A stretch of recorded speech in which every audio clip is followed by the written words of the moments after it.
बाकी लोगों के लिए आप पीएम का मतलब होता है कि प्राइम मिनिस्टर, और हम सब के लिए आप पीएम का मतलब है परम मित्र।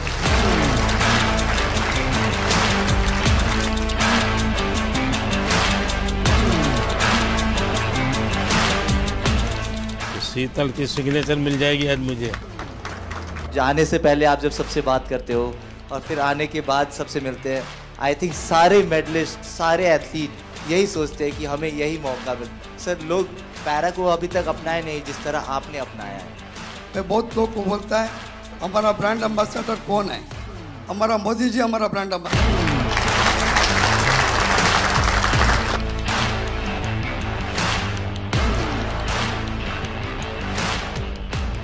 तो क्या पहनाना चाहोगे? तो मैं यहाँ बैठता हूँ, तुम पहनाओ। तुम मुझसे बड़े हो, दिखाई दे। इस बार जिनकी रील सबसे ज्यादा पॉपुलर हुई, वहां तो तुमने दिन निकाल दिए। अब घर में क्या होगा तेरा? है सिमरन? सर, ये जितना अच्छा बन के दिखा रहा है इतना है नहीं। कभी ना कभी ऐसे प्रेशर आता रहता है कि आपको परफॉर्म करना है। जब आप बोलते हो कि आप जाओ बस खेलो, हाँ जीत हार तो लगी रहती है, फिर नीचे वाले ये सब ऐसे लगते हैं अरे देख लेंगे। जब टोक्यो में गोल्ड लेके आए तो आपने प्रॉमिस लिया था कि ऐसे ऐसे 2 गोल्ड और चाहिए मेरे को। तो ये दूसरा सर आपके लिए।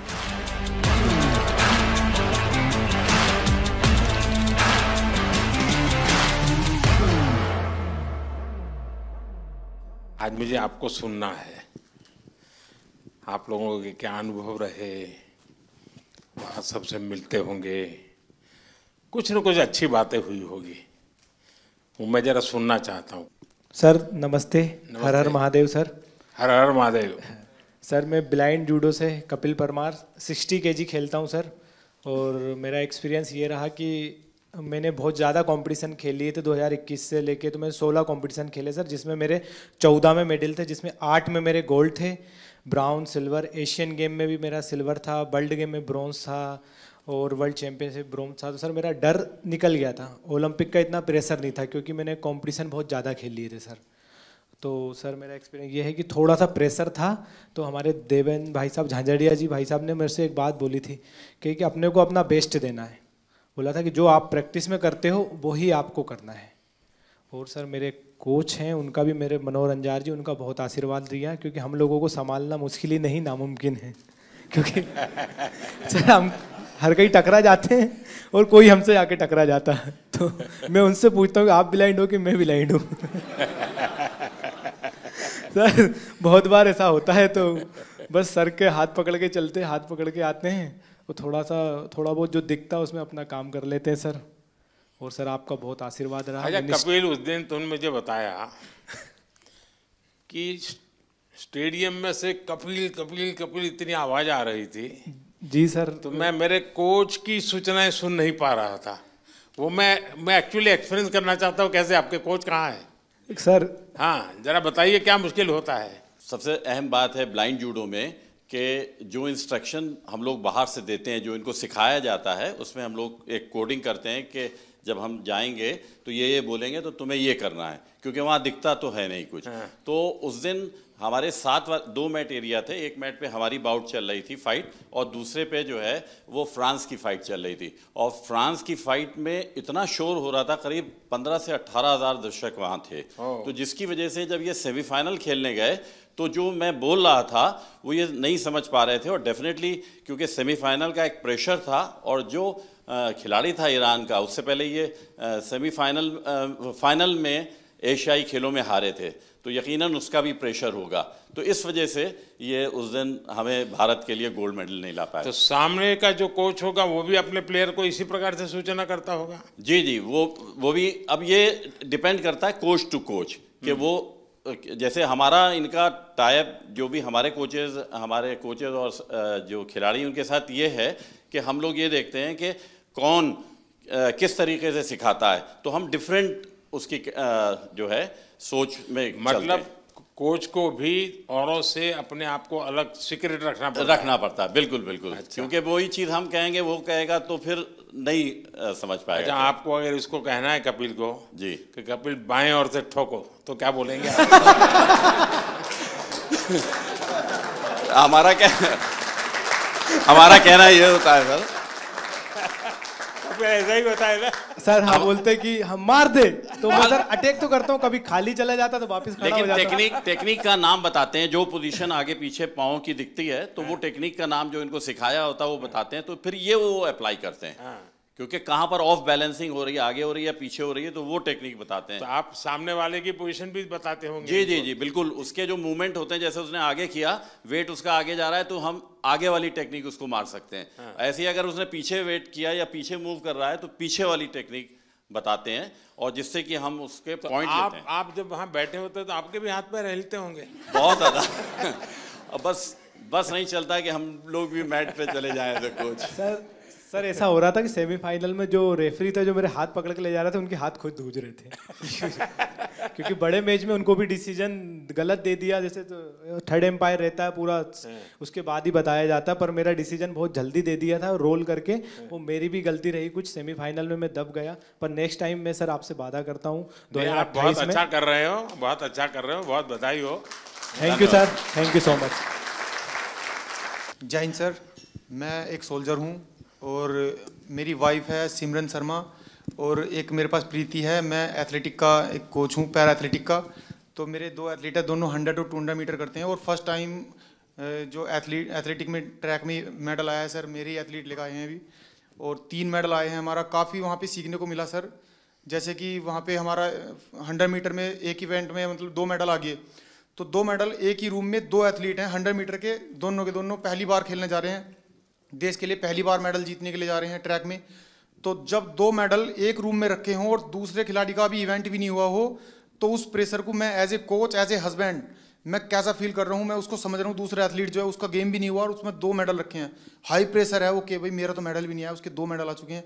तो उसको उससे बाहर निकालने के लिए बार बार उसको मुझे एंगेज करना पड़ रहा था, बहुत बिजी रखना पड़ रहा था पूरे दिन। तो वहाँ से बहुत कुछ सीखने को मिला। हम 100 मीटर में हार गए सर। अच्छा, वहाँ तो तुमने दिन निकाल दिए, अब घर में क्या होगा तेरा? है सिमरन? सर ये जितना अच्छा बन के दिखा रहा है इतना है नहीं।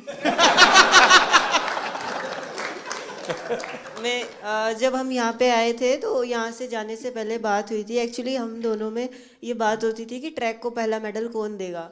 तो फिर जब इवेंट लिस्ट आई तो उसमें पता चला प्रीति का इवेंट पहले है, तो हम श्योर हो गए थे कि पहला मेडल तो यही देगी। तो जब हम यहाँ पे आए तो उससे पहले ये गज्जू मतलब ये कोच बोल रहे थे कि तुम्हें 1 महीने का रेस्ट दिया जाएगा। फिर उसके बाद जब अभी हम यहाँ पे आए, अभी हम सुबह ही बात चल रही थी, तो सुबह मेरे से बोल रहे थे कि एक वीक का रेस्ट मिलेगा और उससे ज़्यादा का नहीं मिलेगा। तो मैंने बोला क्यों नहीं मिलेगा, तो बोल रहे ब्रॉन्ज मेडल पे इतना ही मिलता है।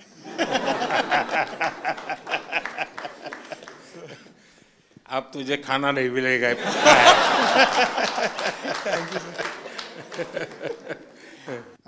ये मेरा तीसरा पैरालंपिक था।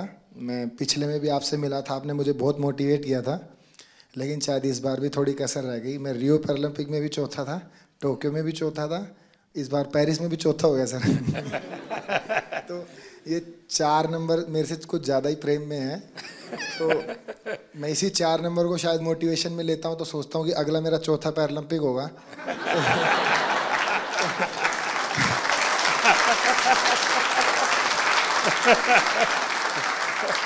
तो शायद चौथे में मैं कुछ करूं।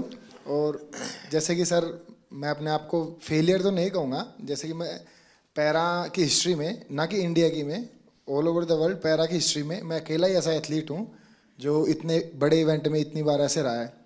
तो फिर मैं कहीं ना कहीं सोचता हूँ कि ओलंपिक में ऐसी कई हिस्ट्री हैं, जैसे कि एक डिस्कस थ्रोअर भी हैं फ्रांस की, जिनका 5वें ओलंपिक में सिल्वर मेडल आया।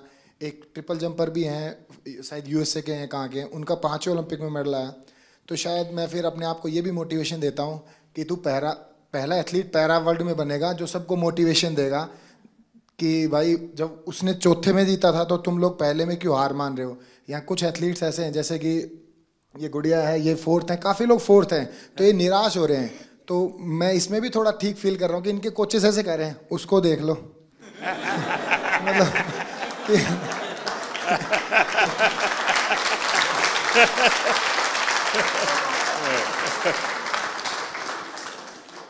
देखिए, मैं समझता हूँ कि आपका ये जो जीवन की तरफ देखने का दृष्टिकोण है ना, वो शायद आपकी सबसे बड़ी ताकत है। आप तो एक नया लॉजिक निकालो कि मैंने दुनिया को इतना दिया है कि मेरे रहते हुए अब तक 9 लोगों को आगे किया है मैंने, चौथे पर रह करके। सर कोई बात नहीं, मतलब अभी समय नहीं है, बट इस बार जो रहा है वो शिष्यों का समय रहा है। हम 3 एथलीट हैं ऐसे जो अपने शिष्यों को सपोर्ट कर रहे हैं। तो देवेंद्र भाई साहब हैं, इसके इनके शिष्य का गोल्ड आया है, और एक और है सोमन राणा है, उनके शिष्य का ब्रॉन्ज आया है। और मैं नवदीप का कोच नहीं हूँ, बट मैं नवदीप का गुरु हूँ। इसको मतलब जेवलिन स्टार्ट से लेके आज तक की जर्नी ऐसे बड़े भाई गुरु के तौर पे रहा है। तो इस बार मैंने नवदीप को दे दिया कि इस बार तू ले जा, लेकिन अगली बार सर जरूर पूरा प्रॉमिस करता हूँ मेरा रहेगा। और सर बीते 3 ओलंपिक जितने भी पैरालंपिक मैंने देखे हैं, उसमें मैंने ये फील किया है कि जैसे कि सभी लोग बात करते हैं ये कंट्री इतनी बड़ी है, तो एक्सपेक्टेशंस पहले लेके जाते हैं, बहुत तगड़े गेम्स होंगे, बहुत तगड़े गेम्स होंगे। लेकिन सर मुझे ऐसा बिलीव है, अगर इंडिया 2036 का ओलंपिक पैरालंपिक करवाती है, तो मुझे नहीं लगता धरती का उससे तगड़ा इवेंट कहीं पे हुआ होगा। तो सर हम उसमें पूरी कोशिश करेंगे कि बुढ़ापे में भी देवेंद्र भाई साहब को एक आइडल मानते हुए, अपने 8 गोडों को बचाते हुए उसमें कोशिश करेंगे उसमें भी खेल पाए। नहीं, आपका जीवन के तरफ देखने का एक दृष्टिकोण है, ये अपने आप में बहुत ही इंस्पायर करने वाला है कि भाई मैं आगे भी कुछ करूंगा और करके रहूंगा। मैं आपको बधाई देता हूं। Thank you sir. नमस्कार जी। मैं मेंटल कोच हूँ राधिका सिंह, शूटिंग टीम के साथ। और आप कह रहे थे कि अपना हमारा एक्सपीरियंस शेयर करें। सबसे ज़्यादा ज़रूरी है एक ग्रुप की मोहब्बत एक दूसरे के लिए। तो शूटिंग टीम में कोई एक दूसरे से compete नहीं कर रहा है, सब अपने आप से compete कर रहे हैं, तो वो आगे बढ़ रहे हैं। और जितनी भी उनकी क्षमता है, जितनी भी उनकी तैयारी है, उसके आगे वो अपनी वीकनेस नहीं देते, स्ट्रेंथ नहीं देख रहे, वो अपनी स्पोर्ट के लिए मोहब्बत देख रहे हैं। तो ये बहुत बड़ी बात है कि हमारी टीम बहुत जुड़ी हुई रही। और ऑल्दो मैं एक ही इवेंट के लिए 2 बच्चों को तैयार कर रही थी, कोई कंपेटिटिवनेस नहीं था उनमें। तो ये बहुत बड़ी ताकत है कि हम आपस में मोहब्बत से आगे बढ़ें, और वो मोहब्बत स्पोर्ट में दिखती है। सर नहीं, आप ये मेंटल हेल्थ को करती हैं तो उसमें क्या क्या करती हैं? सर जो सबकॉन्शियस माइंड है, 90% जो दिमाग होता है, उसमें कोई कमज़ोरियां हैं तो उनको चेंज करना, और जो आपकी स्ट्रेंथ है उनको आगे लाना, अपनी पर्सनालिटी से जोड़ना और अपने आप को आगे लेके जाना। नहीं, कोई इन लोगों का योगा का संबंध, कोई मेडिटेशन का संबंध, सर ऐसे कोई स्पेसिफिक ट्रेनिंग वगैरह आप लोगों ने योगा भी हैं, हमारे टीम में एक योगा भी कराते थे। तो रोज़ सुबह मेडिटेशन होती थी, रोज़ शाम को जो भी सीखते थे बच्चे वो रोज़ दोहराते थे, मतलब रोज़ मेंटल ट्रेनिंग करते थे अपनी। तो वो टाइम उनका रेंज पे प्रैक्टिस, उनका योगा से प्रैक्टिस, मतलब टीम में बहुत ऑर्डर रहा सर। तो दुनिया के बहुत देशों के स्टूडेंट्स खिलाड़ी होंगे जो योगा मेडिटेशन नहीं जानते होंगे जी। तो हमारे लोगों का क्वालिटी में क्या फ़र्क पड़ता है? जी बहुत फ़र्क पड़ता है, बिकॉज आप अपने अंदर के दिमाग को जब कंट्रोल ले आओ तो आप अपनी गेम को बहुत आगे लेके जा सकते हो। तो ये आपने भी बहुत बहुत अच्छा किया है कि योगा हमारे कंट्री में बहुत बढ़ाई है। और आई थिंक स्कूल्स में सर इसको आप सब्जेक्ट बनाएं, बिकॉज इसमें जो साइंस में जो शक्ति है वो किसी और चीज़ में नहीं है। बधाई हो। Thank you sir. और कोई? हाँ, पहले तो बहुत बड़ी खुशी की बात कि कपिल ने ना ही पैरा जूडो में जबकि एबल जूडो में भी पहला भारत को मेडल दिया है। अब तक एबल या पैरा जूडो में कोई मेडल नहीं था। और कपिल के नाम एक और हिस्ट्री है कि visually impaired in any game का पहला मेडल भी कपिल ने इंडिया को दिया है। सो हम सब लोग को उसकी बधाई। हमारे जो जूडो के टॉप शॉट्स हैं वर्ल्ड के, उन सब लोगों ने पर्सनली पोडियम से उतर के आके हम लोग को कंग्रेचुलेट किया, बोले we didn't expect such a quick uprise in para judo, so hats off to you guys. And sir वो हम लोग अकेले नहीं कर सकते थे। साई, OGQ, ये फिनोमिनल सपोर्ट हम लोग को मिला है and of course the government of India, I mean needless to say. तो sir thank you so much. And जितने और कोचेस हैं यूके, यूएसए, जो हम लोग के अच्छे फ्रेंड्स हैं, कोरिया, वो सब लोग आए, बोले we knew you were going up ahead but we didn't realize it's gonna be so soon. So we felt very proud and thank you to the entire team that is backing us up. Thank you so much sir. बहुत बहुत बधाई। मैं संदीप चौधरी जी के लिए बात कहूँगा। गिरते हैं शायद सवार ही मैदान जंग में, तिफल क्या जो घुटनों के बल चलते हैं। तो यह आपने सबको ये बताया जो घुड़सवार होता है वही गिर सकता है, बच्चे कभी नहीं गिरते। तो मेरा आपके लिए बहुत बड़ी और सर मैं हरविंदर के लिए बताऊँगा। शीतल हरविंदर, मैं आर्चरी से हूँ। तो जैसे मैडम ने बताया कि जूडो में हरविंदर का पहला आर्चरी एबल और पैरालंपिक में फर्स्ट मेडलिस्ट है, टोक्यो में ब्रॉन्ज, और अभी हिस्ट्री में फर्स्ट इसका मेडल है जो एबल के बराबर शूट करके है 28, 28, 29। लास्ट एरो आपने देखा होगा सर, बिल्कुल क्लोज टू था। अगर वो 10 लगता तो हम किम वुजिन और अपना ब्रैडी एलिसन के बराबर शूट कर देते। नमस्ते सर, मेरा नाम अमीशा है और मैं उत्तराखंड से हूँ। ये मेरा पहला पैरालंपिक था और मैं बहुत ग्रेटफुल हूँ कि मुझे 2 साल में मैंने अपना गेम स्टार्ट किया है, 2 साल ही हुए हैं और 2 साल में मैंने लाइफ में इतना बड़ा एक्सपीरियंस लिया, मुझे बहुत ज़्यादा कुछ सीखने को मिला। And thank you to my coach जिन्होंने मुझे कॉन्फिडेंस दिया कि मैं कर सकती हूँ, क्योंकि मैं बहुत डरी हुई थी। तो आपने कहा था कि वहाँ लोगों को ऑब्जर्व करना, उनसे सीखना। लोग डरते होंगे। हाँ, पहले आप डर रही थी, अब लोग डरते होंगे। तो आपने कहा था कि लोगों को ऑब्जर्व वगैरह करना है, तो मैंने वो भी बहुत किया और बहुत कुछ सीखने को मिला है। परिवार में से क्या रिस्पांस है? अब परिवार के, तुम्हारे फैमिली के लोग क्या कहते हैं? अब तो फैमिली बहुत खुश है और वो पहले से ही सपोर्ट करती थी, लेकिन अब और ज़्यादा सपोर्ट, और ज़्यादा दे रहे हैं। नमस्ते सर, मेरा नाम सुमित अंतिल है और मैं back to back 2nd gold medal है सर मेरा।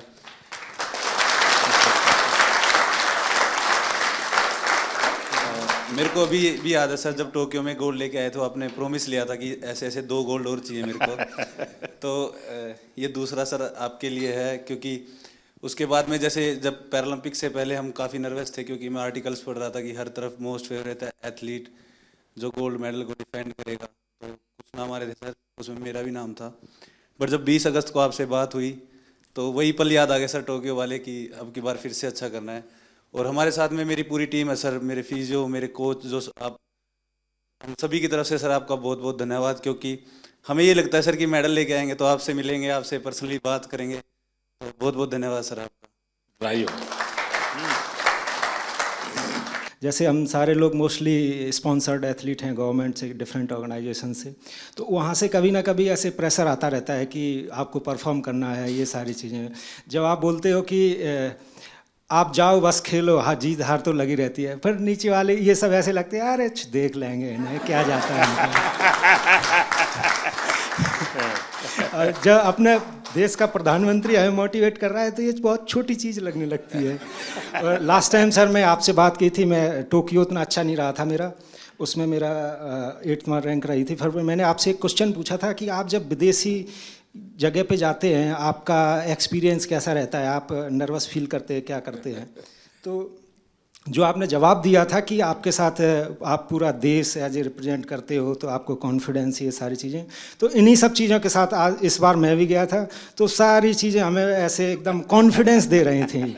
वो सब लास्ट टाइम जैसा प्रेशर नहीं था, मैं अपने आप को कॉन्फिडेंट फील कर रहा था। और हमारी टीम ने, गवर्नमेंट ने, हमारे कोच साहब ने, सब लोगों ने बहुत अच्छा सपोर्ट किया और ये कॉम्पिटिशन खेल के सर बहुत मज़ा आया sir. Thank you sir. Sir नमस्कार। जो मैंने 16 साल से तपस्या की थी और कहीं ना कहीं मेरा स्टूडेंट है धर्मवीर जिसका गोल्ड मेडल आया है, हम दोनों आपस में एक दूसरे के कंपटीटर भी हैं और उसको मैं खुद ट्रेनिंग करा के लेके आया। तो कहीं ना कहीं आपसे बात हुई थी 20 तारीख को, तो ये लगा था कि बहुत पॉजिटिव एक वाइब आई थी कि आपको अपना बेस्ट करना है। और एक कोच के लिए इससे बड़ी बात नहीं हो सकती कि शायद मैं अकेला ही एथलीट होऊंगा वर्ल्ड में जो अपने स्टूडेंट के साथ कंपटीशन कर रहा था ग्राउंड में। और कहीं ना कहीं मेरी तपस्या सफल हुई सर धर्मवीर के मेडल से।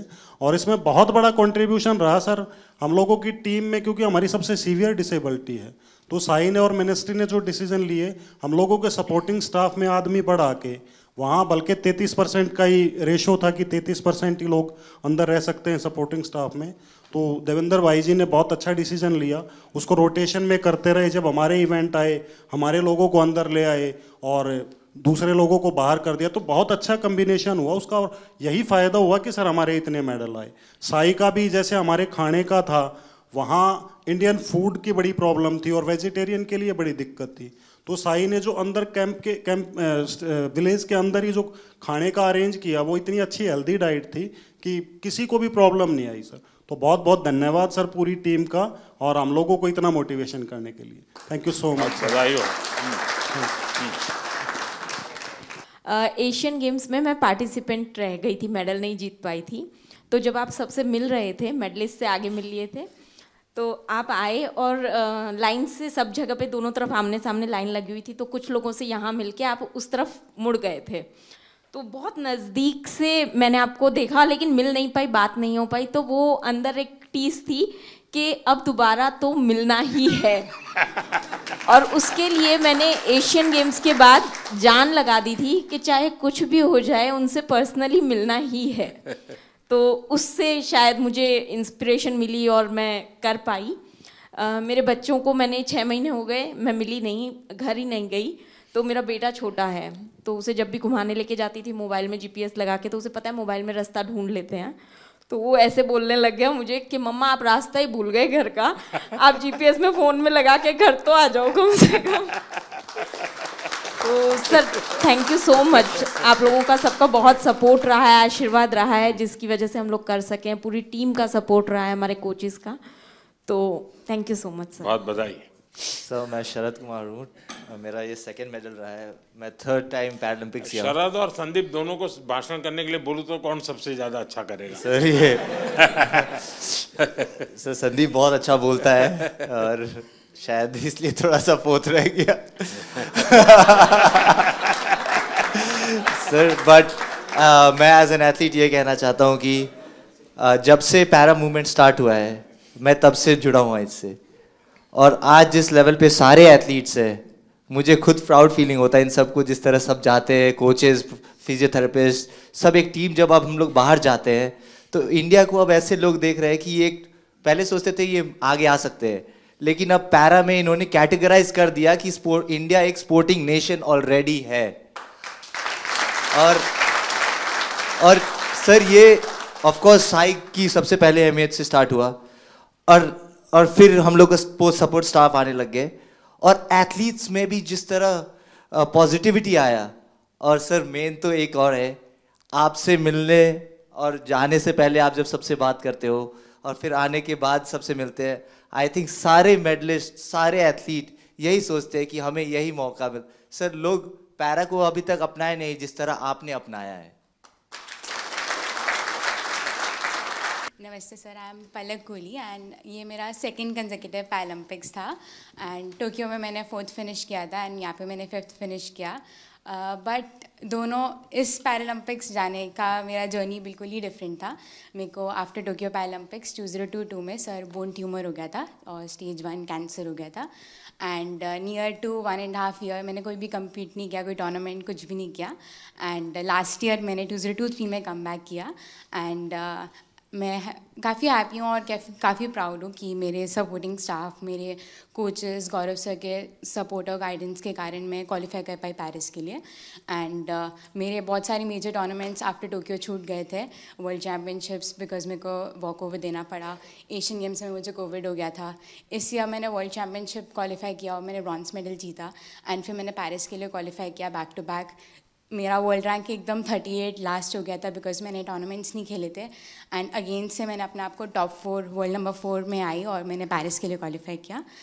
थोड़ा डिसअपॉइंटिंग है कि मैं मेडल नहीं जीत पाई, बट आपकी ब्लेसिंग्स और सबके साथ I think I am looking forward for LA 28 and definitely sir I like to have a picture on the podium with you sir. Thank you sir.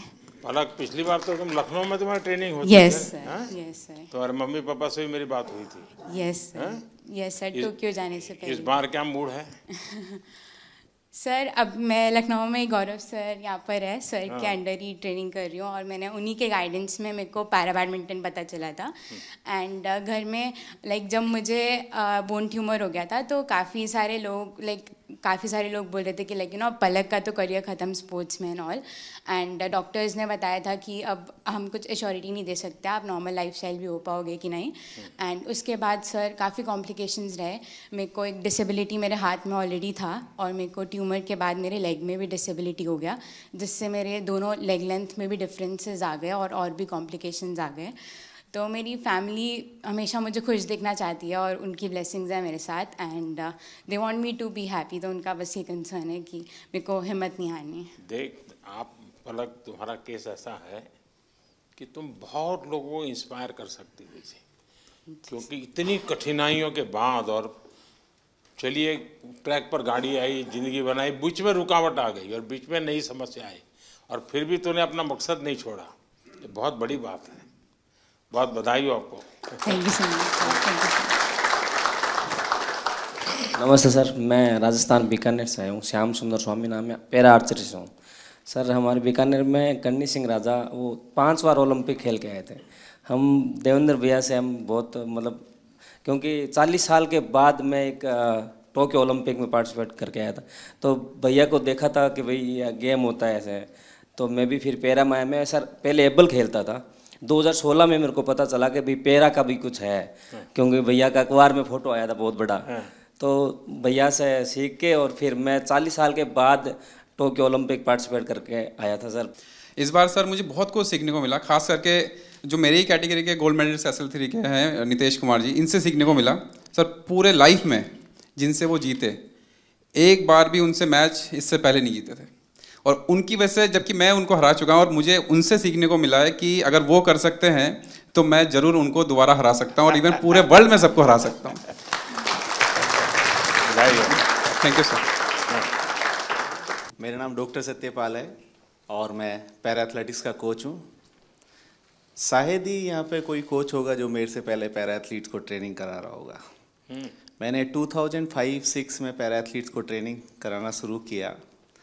तो जब कैसे विचार आया आपको ये?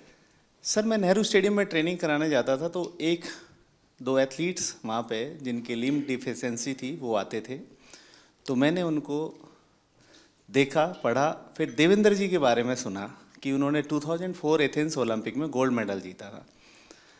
तब मैंने इसके बारे में स्टडी किया और मैंने स्टार्ट किया थोड़ा थोड़ा करना। तो सभी कोचेस नेहरू स्टेडियम में मुझे बड़ी अजीब नज़रों से देखते थे कि मैं दीपा मलिक जी की चेयर को पुश करके जाता हूँ, किसी पैरा एथलीट को ट्रेनिंग करा कर न जाता हूँ, अंकुर धामा का हाथ पकड़ के उसको नेहरू स्टेडियम में घुमाता हूँ। तो सोचते थे कि मैं अपना टाइम ख़राब कर रहा हूँ।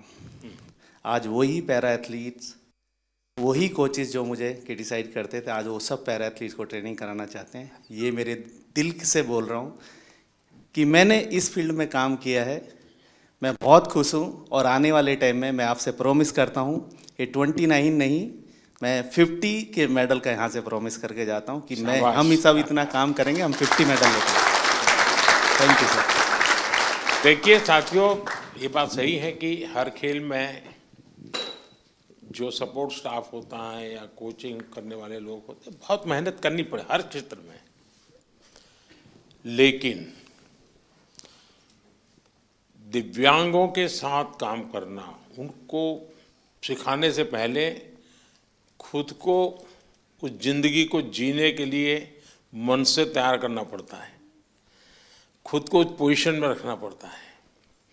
कौन सी उसकी दिक्कतें हैं उसको खुद के जीवन में आत्मसात करना पड़ता है, तब जाके कह सकते, वरना मैं तो रूटीन में कह दूंगा यार दौड़ो, अरे वो कभी मैं नहीं दौड़ सकता, वो कोच समझ सकता है ये नहीं दौड़ सकता, उसके लिए तरीका ये होना चाहिए। और इसलिए मैं मानता हूँ कि जो पैरा एथलीट्स को जो ट्रेन करते हैं वो कोचेज एक्स्ट्रा ऑर्डिनरी होते हैं, उनके अंदर एक्स्ट्रा ऑर्डिनरी ताकत होती है जी, और इसको बहुत कम लोग समझ पाएंगे। मैं भली भांति समझता हूँ और मैंने कई बार जब फ़ोन पे भी सबसे बात करने का मौका मिलता है तो मैं इस बात का जिक्र करता हूँ, क्योंकि जो सामान्य है उसको सिर्फ टेक्निक सिखानी होती है, इसको तो जीना भी सिखाना होता है जी।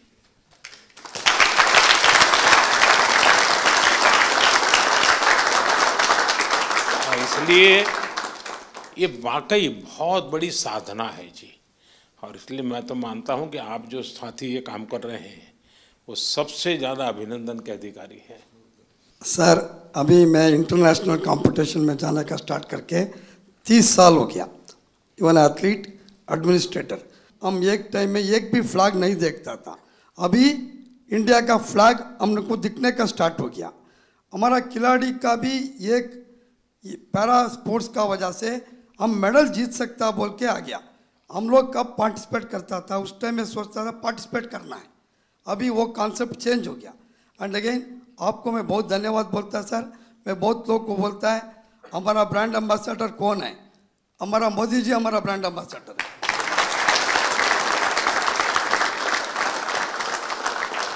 And again sir, India able body में भी हम अच्छा मेडल लेके आ सकता है, इसलिए मैं ईस्ट जर्मनी में था, केन्या में भी था। इंडिया में आजकल वेरी गुड फैसिलिटीज है, वो ठीक से यूज करना है। फिजिकल एजुकेशन टीचर को एक्टिव कर दिया तो 100% हम अच्छा मेडल लेगा sir. Thank you sir. Sir मेरा नाम निशाद कुमार है और मैं T47 हाई जंप से हूँ और मैंने बैक टू बैक पैरालंपिक्स में सिल्वर मेडल जीता है। सर मैं अपना एक्सपीरियंस शेयर करना चाहता हूँ कि जब मैंने हम टोक्यो के लिए टीम वहाँ पहुँची थी तो वहाँ कोविड था, तो उस टाइम ऑडियंस के बगैर हमने कॉम्पीट किया था। तो अभी हम पैरालंपिक्स में पेरिस में खेले तो वहाँ पर एकदम पूरा स्टेडियम भरा हुआ था। तो जिस दिन मैं कम्पीट कर रहा था पूरी ऑडियंस इंडिया नाम से चला रही थी, तो वो बहुत हमें मोटिवेट मिला, उससे पुश मिला अपनी परफॉर्मेंस को और मेडल डिफेंड करने के लिए।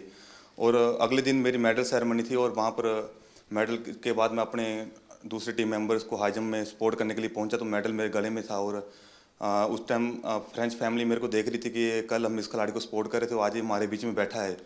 और ये काफ़ी टाइम से वो मुझे देख रही थी कि हमें कब मौका मिले इस खिलाड़ी के साथ फ़ोटो लेने का। तो जैसे ही कॉम्पिटिशन ख़त्म हुआ तो मैंने अपनी फ़ोटो के लिए मैं नीचे गया फ़ोटो के लिए, और उन्होंने मुझसे फ़ोटो मांगी तो उनके बच्चे थे साथ में छोटे छोटे, तो मैंने उनके साथ फ़ोटो ली और उनके हाथ में, बच्चों के हाथ में मेडल दिया। वो आई थिंक 6 से 7 साल के होंगे।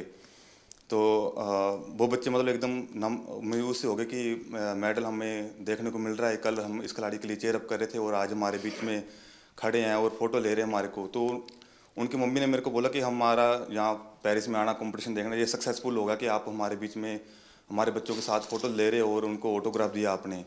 तो वो फैमिली पूरी खुश हो गई। तो ये मेरा एक्सपीरियंस है सर, जो मतलब बहुत बढ़िया। Thank you sir. नमस्कार सर, मेरा नाम योगेश कथुनिया, मैं सिल्वर मेडलिस्ट हूँ 2 बार। तो मैं अपना एक्सपीरियंस सर एक चीज़ शेयर करना चाहता हूँ। एक्सपीरियंस नहीं है, वो है कंसिस्टेंसी।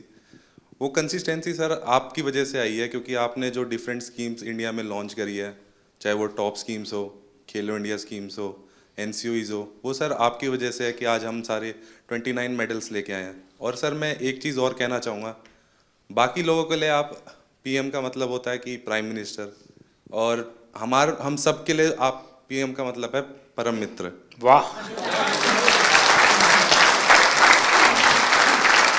मुझे ये पद आपने दिया, बहुत अच्छा लगा। मैं भी चाहता हूं जी सच्चे अर्थ में एक मित्र के रूप में आपके साथ काम करता रहूं। सर मेरा नाम नवदीप है सर। मैं इस बार जिनकी रील सबसे ज्यादा पॉपुलर हुई,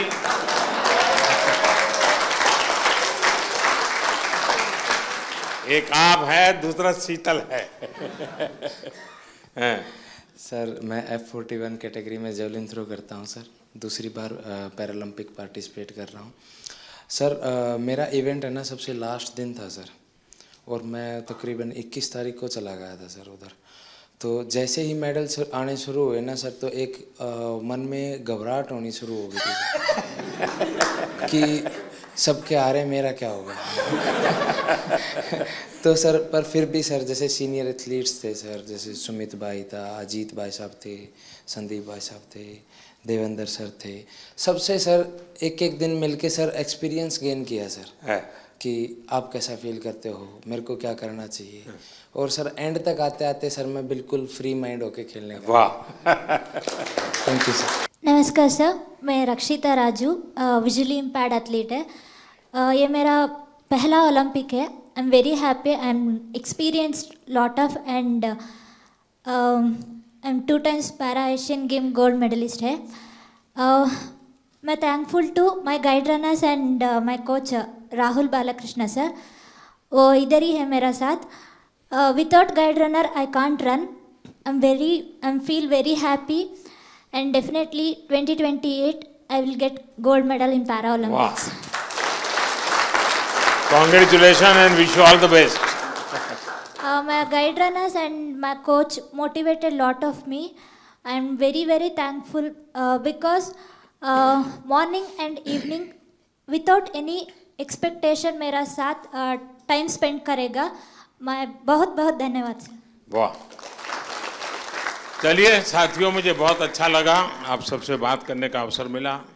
इस बार आप लोग जब गए तब मैं फिजिकली तो मिल नहीं पाया था क्योंकि काफ़ी लोग अलग अलग जगह पर ट्रेनिंग कर रहे थे और समय की भी कुछ कठिनाई थी.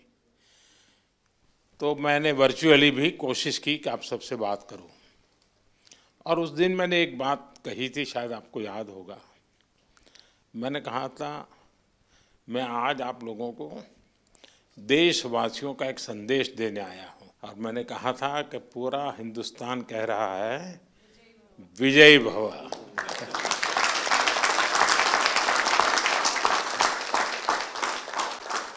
आपने देशवासियों की जो भावना थी ना, उसको बराबर मन में ले लिया कि नहीं, देश चाहता है हम करेंगे. मैं समझता हूँ ये अपने आप में बहुत बड़ी बात है. दूसरा, मैं देख रहा हूँ क्योंकि मैं आप लोगों के साथ ज़रा ज़्यादा जुड़ा हुआ हूँ, आपके यहाँ शायद परमात्मा ने कोई एक्स्ट्रा क्वालिटी दी है, ऐसा मैं अनुभव कर रहा हूँ. शरीर में कुछ न कुछ कमी जरूर होगी, लेकिन आपके व्यक्तित्व में परमात्मा ने कुछ एक्स्ट्रा दिया है. और वो मैं देख रहा हूँ कि आपने शायद व्यक्तिगत जीवन में इतनी कमियों से गुजारा किया है, उसको संघर्ष किया है, खुद की सहज वो ट्रेनिंग भी हुई है. किसी समय आपने लोगों का उपहास भी सहन किया होगा, मजाक करते हुए भी आपके कान पर कभी कुछ पड़ा होगा. हर प्रकार की मुसीबतों से आप गुजरे हुए लोग हैं. और इसके कारण मैं देख रहा हूं कि खेल में जय पराजय का कोई प्रभाव आपके मन पर नहीं है. ये बहुत बड़ी बात है जी. वरना पराजित व्यक्ति, यानी मान लीजिए मेडल नहीं मिला तो एक तो उसको बोझ होता है, अरे मैं तो गया. आप में से किसी को वो बोझ नहीं है. ये बहुत बड़ी जीवन की सिद्धि है जी, और वही आपको आगे ले जाने की ताकत देती है. और इसलिए मैं मानता हूँ कि मैं चाहता हूँ कि इस खेल में और लोग आए, अधिक मेडल आए, वो तो बात अच्छी है, होना भी चाहिए. लेकिन मैं आप लोगों के माध्यम से देश में एक कल्चर पैदा करना चाहता हूं. वो कल्चर ये है कि देश के हर नागरिक को समाज में जिनके जीवन में इस प्रकार की कठिनाई है, जो हमारे दिव्यांग जन है, उनकी तरफ देखने का दृष्टिकोण बदले. वे उनके प्रति सम्मान के भाव से देखे, दया भाव से नहीं. वो हमें मंजूर नहीं है. दया भाव नहीं चाहिए, सम्मान से देखे, मैं तुमसे कम नहीं हूं. ये मिजाज मुझे देश में पैदा करना है. और मेरे दिव्यांग भाई बहनों में भी मुझे वो मिजाज पैदा कर. वो खेलते हो न खेलते हो अलग बात है, उन्हें निराश होने की जरूरत नहीं है. तो बाकी ओलंपिक्स के खिलाड़ी और बाकी विजेताओं से ज़्यादा मेरे लिए आपका खेलना, आपका देश के लिए वहाँ जाना, वहाँ जाने के लिए अनेक वर्षों तक सुबह 4 बजे 5 बजे उठ करके पसीना बहाना, ये मेहनत कभी भी बेकार नहीं जाएगी, मैं आपको विश्वास देता हूं।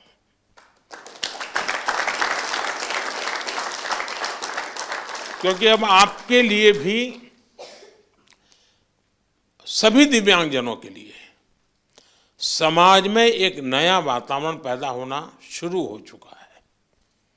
व्यवस्थाएं भी विकसित हो रही हैं। हर एक को लगता है कि अरे भाई मुझे भी तो हेल्प करनी चाहिए, मुझे साथ रहना चाहिए। मैं बैठा हूँ, वो खड़े हैं, मैं खड़ा हो जाऊँ, उनको बिठा दूँ, यानी बदलाव आता है। तो आप जो ये कंट्रीब्यूशन कर रहे हैं वो एक पूरे समाज के मन को बदलने का आपका कंट्रीब्यूशन है। सिर्फ मेडल नहीं, मेडल से ज़्यादा आप माहौल बदल रहे हैं।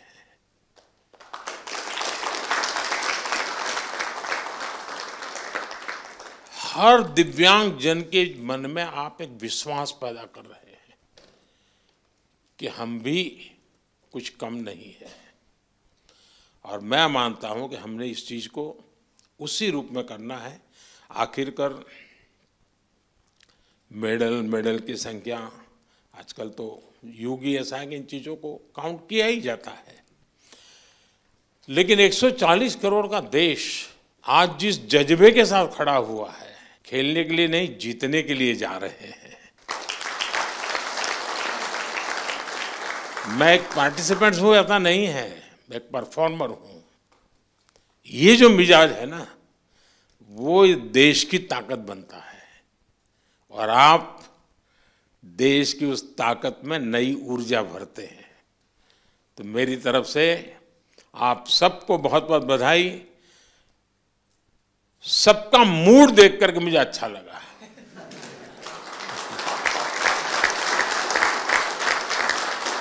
वरना मैंने कुछ लोगों का देखा है कि दूसरी ओलंपिक आने तक चेहरे पर हंसी ही नहीं आती है।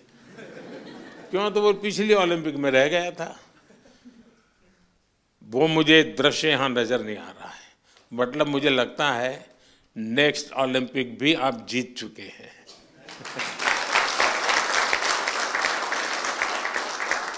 ये आपके आंखों से मैं पढ़ पा रहा हूँ, आपके अंदर जो विश्वास वो मैं देख पा रहा हूँ। तो साथियों, मेरी तरफ से बहुत शुभकामनाएं हैं, बहुत बधाई, धन्यवाद।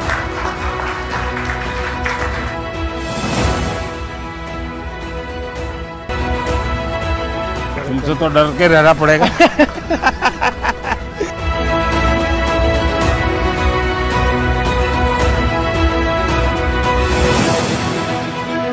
वणक्कम, बहुत अच्छा किया इस बार। हाँ,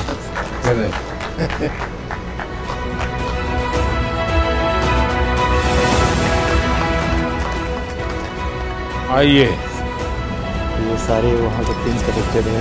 अच्छा, सब जोड़ दिया है। पैरालंपिक से सारे